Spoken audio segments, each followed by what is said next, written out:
we're looking at a really foundational story, that of Romulus and Remus. The twin brothers, Yeah. yeah. Their story is essentially presented as the starting point for the Roman kingdom. Exactly. And it's a dramatic start, culminating, as these accounts tell it, in Romulus founding Rome, but only after, well, killing his own brother. It's pretty intense.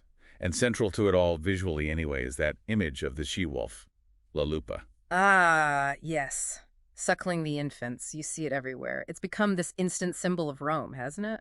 Been around for ages, apparently. Millennia, really. Since at least the 3rd century BC, it seems to have been recognized as a Roman icon. It's interesting, though, because the events themselves, the founding of the city, are traditionally dated way earlier, around 750 BC. Right. But the first written accounts we actually have are much later, late 3rd century BC.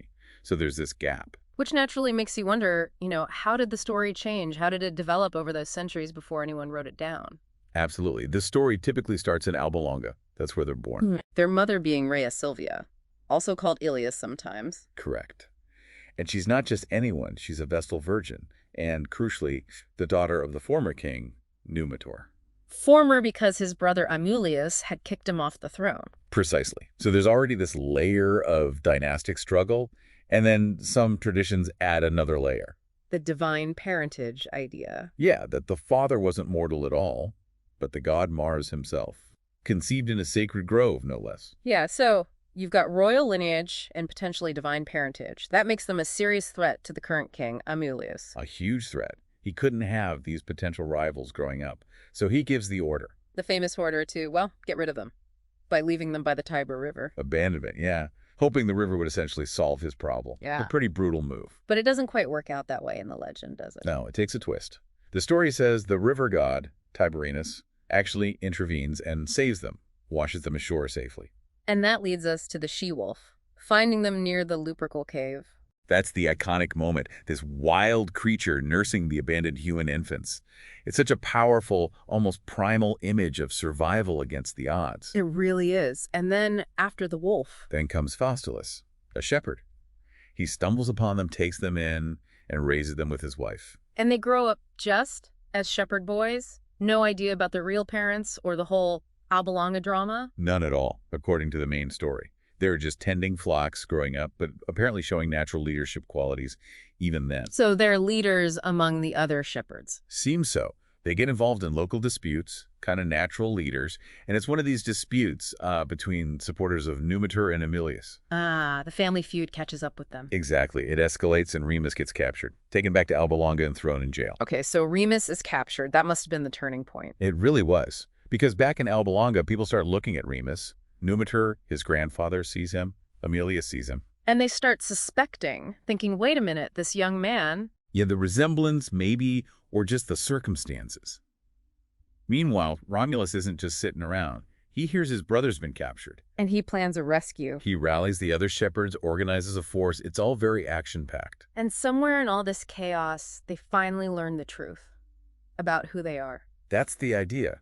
Faustulus might reveal it, or they piece it together once Remus is in Alba Longa. They discover their mother, their grandfather Numitor, the whole story of Aemilius's betrayal. Wow. So finding out their true identity fuels their actions. Absolutely. They realize they're the rightful heirs, in a way. They team up with their grandfather, Numitor. And decide to take back Albalonga. They do. They lead an uprising, overthrow Aemilius, and restore Numitor to the throne. A restoration of the rightful king. A pretty satisfying victory for them, reclaiming their family's position. But they don't just stay in Albalonga, do they? No, they've got bigger ambitions now, it seems. They decide they want to found their own city.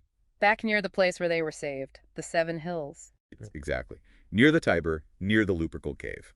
Symbolic ground for them. But this is where their unity starts to crack. The big disagreement, where exactly to build this new city.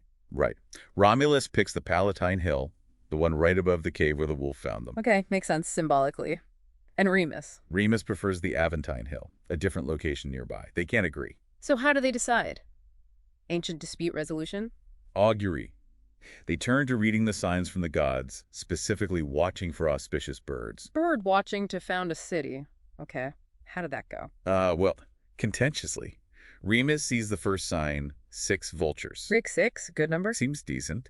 But then Romulus claims he saw 12. 12, double the number. So Romulus claims victory based on quantity. He does. He argues his 12 birds trump Remus's 6, giving him the divine right to choose the spot and lead the founding.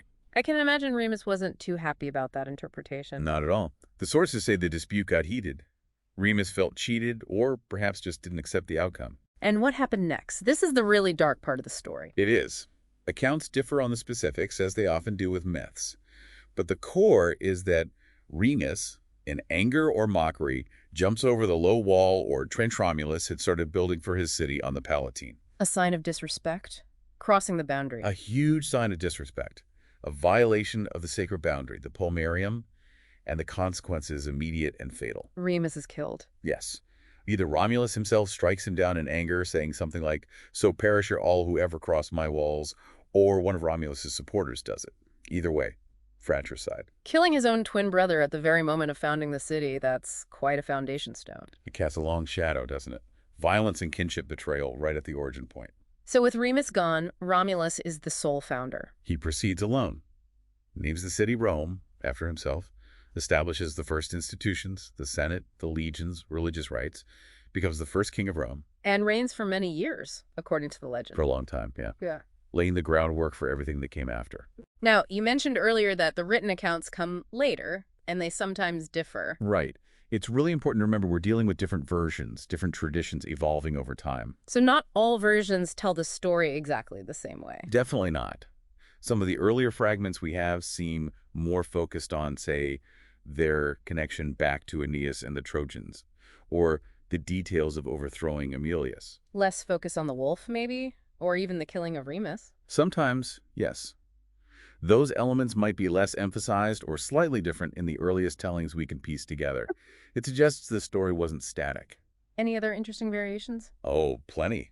There's one version where it's not a wolf, but a woodpecker, another animal sacred to Mars that helps feed the infants. Oh, woodpecker. Okay, that's different. And in some accounts, Remus doesn't get captured.